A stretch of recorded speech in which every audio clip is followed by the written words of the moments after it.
Hello and welcome to the Say Yes Movement podcast with Heather and John. Hey Heather, how's it going today? Well, you know how it's going because it's a little frustrating today. We've got some IT issues on my end, but we always have a plan B, C, and D. So we are still live, but a little bit late. So everyone out there, that's all my fault. As you can see, I'm using a different camera. It looks a little grainy. And that's the frustration part is I've got these wonderful, great technology sitting on my desk and not able to use it this morning. So that's how it's going, John. How's your morning going? It is fantastic. Thank you.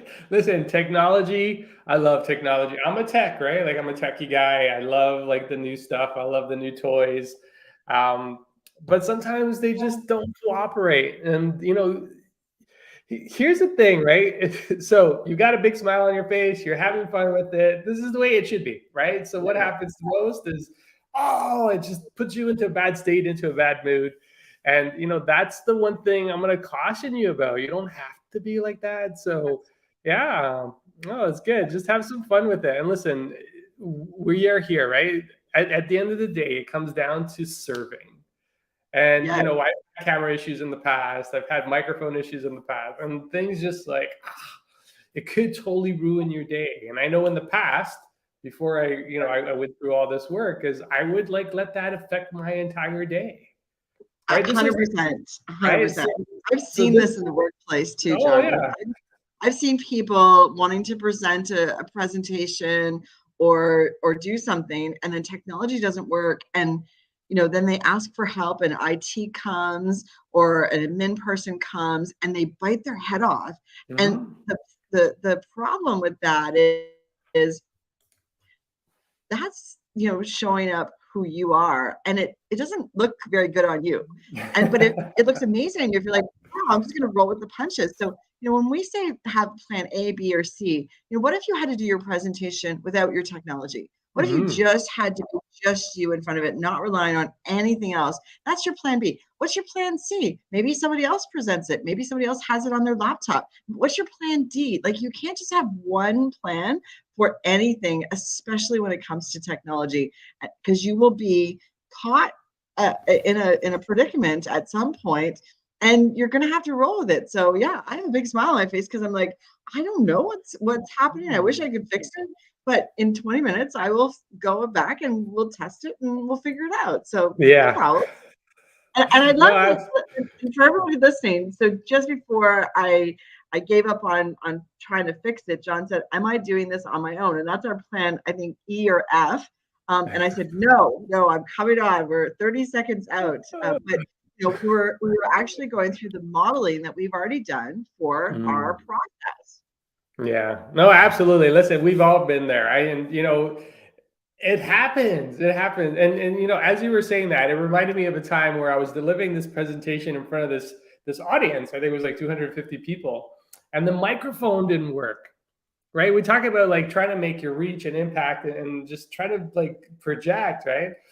So the mic's not working. I'm in front of this audience. What do? Right? Like you only have so much time to like figure things out. So I'm like, I put down the microphone and I'm like, can everybody hear me? And everybody's like, yeah, we can. And it was a great way to bring that audience back into the conversation, make them a part of it, right? So I ended up, I'm not going to say yell, but I have this way of projecting my voice when I'm on stage. And yeah, you just have fun with it. Listen, at the end of the day, don't let that be. So this, when we talk about who we are truly inside, who is our genuine self, it's that person that shows up in the best of times, but it's also the person that shows up in the worst of times. Because that Yes. person is the same person. And if you're biting somebody's head off and you're nice all the other times, then you're just faking it. Okay. So I'm going to put that out there. You are the same person in good times and in bad times. And bad times is really where your character shows up. And that's, to me, that's incredibly important. All right. So, okay, good. We talked about enough about the tech stuff. Today is Friday. So, Celebration Fridays, Heather. What are you celebrating today? Oh my goodness, I have so much to celebrate. I had some amazing conversation with clients. We've been working on our speaker series that's going to happen in October behind the scenes. So I'm really excited about that. And yesterday I got through my first cleanse day, so I feel really super Yeah. good about that. So, committing to health and committing to a program that just allows you to take some of the decision making out of food choices, really, and health and wellness is a really good thing, because you're making all those choices up front, and the choice to Mm. be healthy or to follow a program is really helping you to make less bad decisions in your future. So I'm loving that part of it. And that's a really good way to achieve any goal that you have, is you make all of those decisions up front and then you follow along. And that's why writing down your goals is so important, Mm. or having a process is so important. So I got lots to celebrate, John. How about yourself? Yeah, no, listen, I'm happy that you went through your first cleanse day too. It's part of the 30-day shred program that we put together, right? And it was interesting because I connected with a few people as they were going through their first cleanse days. And what it actually does, helps you create new behavior, and it helps you create rewire. It helps to rewire your brain and in the way you think, right? Because Hmm. most people will say, I can't go a full day without food. Well, it's not totally no food. Like your cleanse day is supported with nutrition, but it's a different way of doing something, right? So I'm celebrating all the people that did their very first cleanse day yesterday. Because listen, it's one thing to put food in your body, right? Good or bad, we're putting something in, right? But it's a completely different thing when you put superfood in your body. And I think Hmm. that's what you've been experiencing this week with the 30-day shred, is putting in that superfood is like, ooh, this is different. And I know going through my first 30 days is like, ooh, this is different. And here I am a year and a half later still doing it. And Hmm. there is a difference, right? So superfood is man, superfood, right? Like at the end of the day, it's what you need. We all get caught up in the super technologies that we have, which sometimes don't work, but they're there to aid us and to help us move forward in a very different direction. So that is part of my celebration for this week, just seeing people go through their first cleanse day, because it's amazing what happens, because the next day it's like, oh, that was actually easier than I thought, right? Like, and people get surprised by it, so it's really cool. I even had one of our shredders, one of our 30-day shredders. He's off in Europe right now, and he was doing his cleanse day on his flight. So Wow. imagine, it was even better because he doesn't have to eat any of the airport the airplane food. True. So he was keeping it clean, right? And he's committed to the program. So I'm like super excited for him too. But yeah, I know. Listen, I'm celebrating community. I'm celebrating the people around me that are doing things that they've never done, things that they're doing for the very first time. So yeah, lots of celebrations there. It's a crazy week. A lot of fun. Just keeping it easy, having it, just having a good time with it, right? Listen, I even turned 30. One of the things we do at 30-day shred is the 30 minutes of movement. I incorporated that into my Costco shopping yesterday, and I even made it like I made it into a race around the store to see how fast I could pick things out of the bins and whatever. And did you know I walked a kilometer and a half inside of Costco? Oh, Like I it's believe it. right, Absolutely. like a kilometer. Like wow, like how much walking do you actually? And I kept up the pace. I walked a little bit faster, picked up bananas, and like people are like, "Why are you moving so quickly?" I'm like, "Cause I'm doing my thing. I'm not That's worried about right. what you're thinking. I'm doing my thing, right?" So yeah, it was just fun. Listen, have fun. Like at the end of the day, that's what it's all about, right? When we have fun, For things sure. become enjoyable, things become easy, right? So yeah, no, it's 100%. awesome. Now, anyone listening, we'd love to hear what you're celebrating too, because Celebration Fridays is not just for me and John, it's for everyone. And we also encourage you highly to do this with your team. If you're talking to anybody, just like, what's been the best part of the week so far? And what are you celebrating this week? And, did you get a little bit closer to your goals this week? And people will like, whoa, that's a really good question to ask. And it'll immediately activate them to think, oh, what do I have to celebrate? And that activation of your brain looking for something to celebrate rather than to look for something that's wrong. We don't have to teach the Mhm. brain how to do that. It does that automatically, is a new way to rewire your brain. And this is why we Yeah. do this every single Friday. We never change our topics on Friday because it's so important. Our brains and guess what? All week we're looking for, what are we going to celebrate this week? So not only Yeah. are we rewiring it for one day, we're rewiring it for the entire week. That is the power of Celebration Fridays. Yeah, no, I listen. It's at dinner time at my table. That's what we do, right? Like we talk about what's our celebrations for the week. And I remember the first couple of times the kids were like, "Oh, really? Do we have to do this? Yes, we got to. Yes, we got to do this. We got to have some fun with it." And now it's like if I don't start the conversation with, "Okay, what are we celebrating this week?" They're like, "Hey, aren't you going to ask us that question?" It's like, oh we're gonna do this together, right? Like do it with your families, yes, do it with your teams, absolutely. One of the things to creating a positive environment, whether it's at work or at home, is finding the wins, finding the celebrations. We're so good at picking out things that don't work, right? Hey, you didn't clean this, or you didn't do that, or you didn't submit your report. Like we can go on and on and on and on about finding all the things that don't work in our day to day, in our environments, in our culture. Even like growing up as a kid, I listened, the one thing that got pointed out was things I wasn't doing right.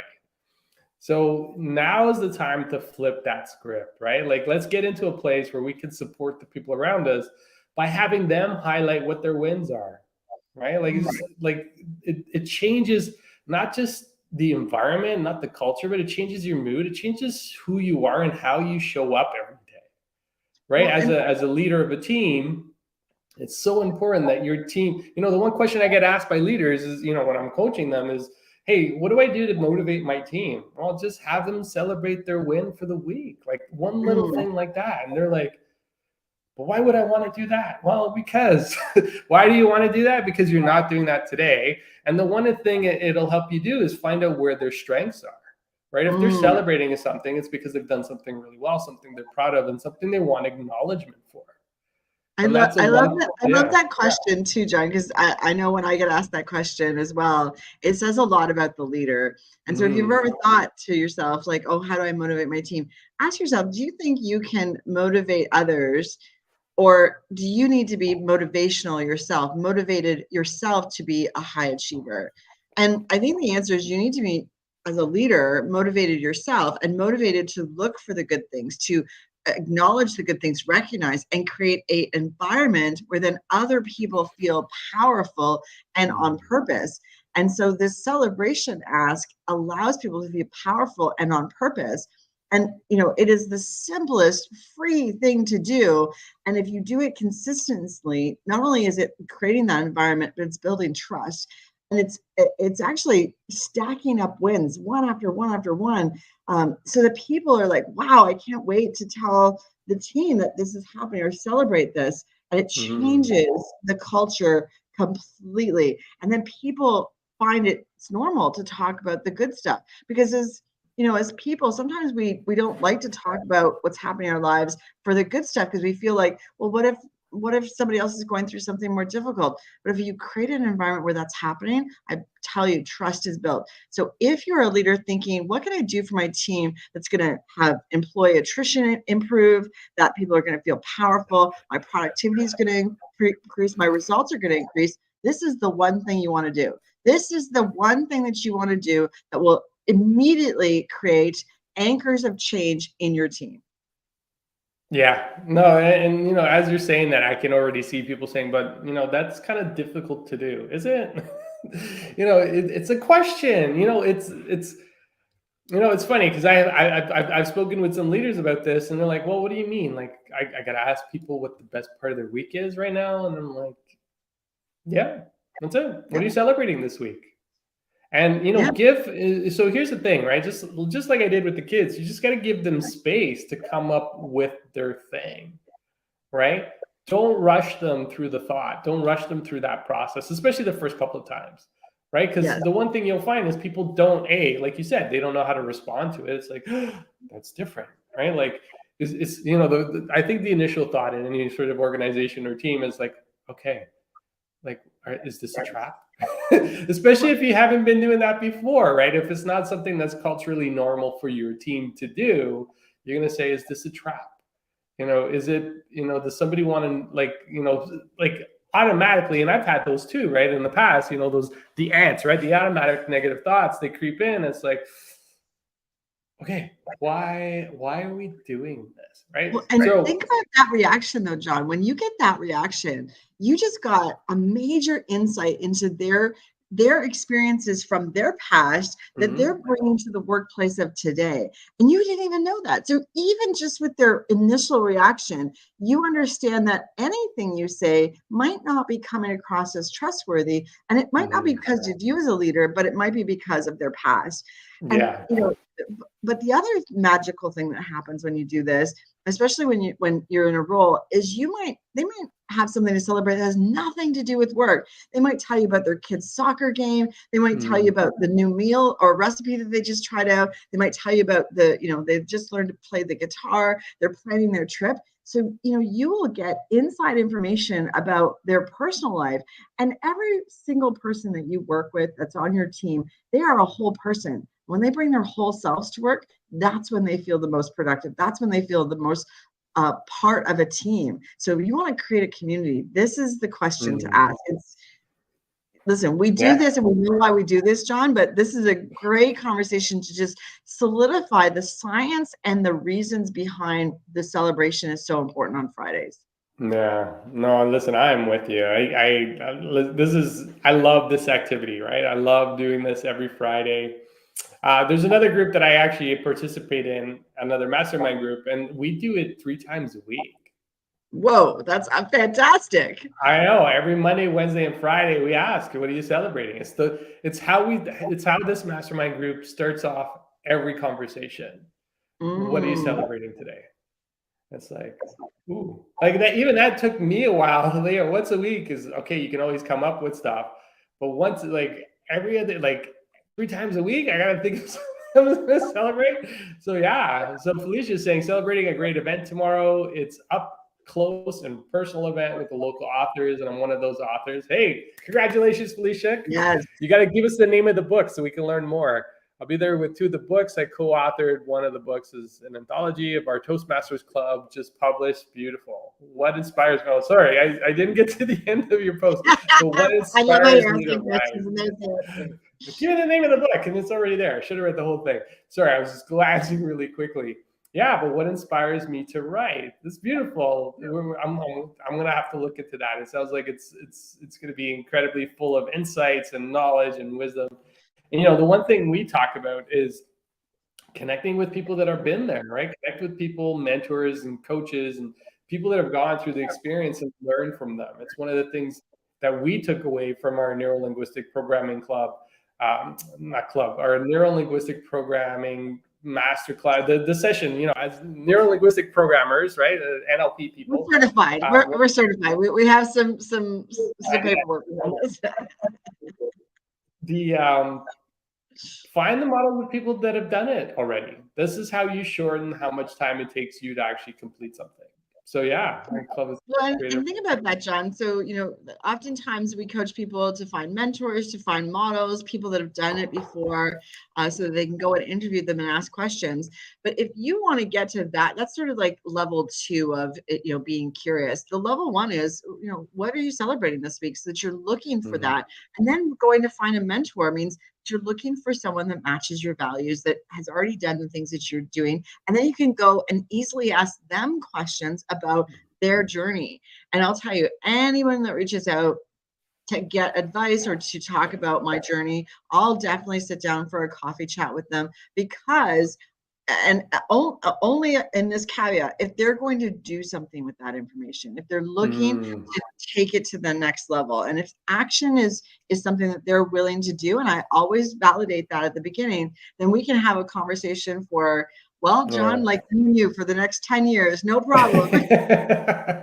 It's funny because I remember our first meet, right? Like our first the first time we met, right? Like Yeah. I asked for insights, right? I wanted some information. I like some of the stuff that you were doing. I wanted to do the same. And you're like, you got to do this. Like, so I even remember you gave me like this giant list of things, right? And I'm like, okay, so what's the one thing I should start with first? And you're like, okay, you got to go register for this NLP class. Okay, so it's exactly what I did. I Yeah. went in, I registered for the class, and here's where mentoring works, right? If you want to keep a mentoring relationship going, it's 2 ways. Like it's a 2-way street, right? You're learning and you're giving, but go back to your mentor and let them know that you have implemented what they told you to implement. right? So this is where Mhm. mentoring is different from coaching, right? Mentoring, hey, this is what I've done. Here's a path that you can take as well. Coaching is different because it's more self-discovery and really figuring out the other pieces of it that are holding you back.